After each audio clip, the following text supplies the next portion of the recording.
Notre histoire aujourd'hui n'est pas comme les autres. C'est celle d'un homme d'exception, un intellectuel de haut rang, un héros tombé pour la liberté. C'est l'histoire du professeur du physique théorique Toufik Khaznadar, né en 1922 dans le quartier de Bab el-Qantara à Constantine.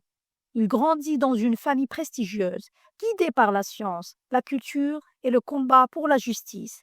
Son père, Omar Abdul Muttalib, était un militant du Parti du peuple algérien, fidèle compagnon de Messali el-Hajj.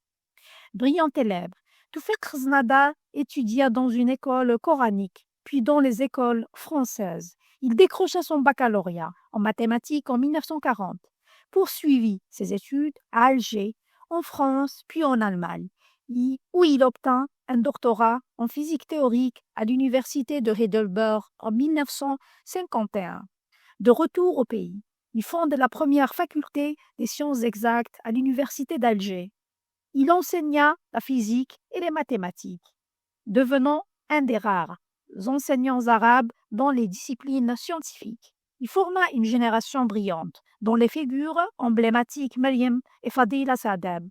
Mais son engagement ne s'arrêta pas à la salle de classe. Il rejoint officiellement le Front de libération nationale qui devient l'un des piliers du combat politique sous les ordres du martyr Ziroud Youssef.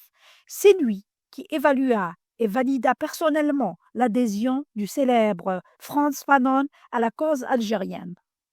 Par ses liens profonds avec la société constantinoise, il parvint à mobiliser une partie de la communauté juive pour soutenir la révolution. Il coordonna aussi des actions médicales clandestines en faveur des maquisards. Mais en avril 1958, sur dénonciation, le docteur Toufik Khaznadar fut arrêté par l'armée coloniale française. Son arrestation fut brutale.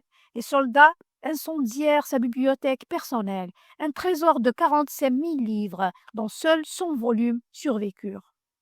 Il fut torturé à mort au centre de Louisiane. Son corps ne fut jamais retrouvé et pourtant son nom reste vivant. Le docteur Toufik Khaznadar n'était pas un simple résistant, il était un stratège, un penseur, un humaniste, un homme qui a mis toute son intelligence au service de son peuple. المجد والخلود لشهدائنا الأبرار وتحيا الجزائر.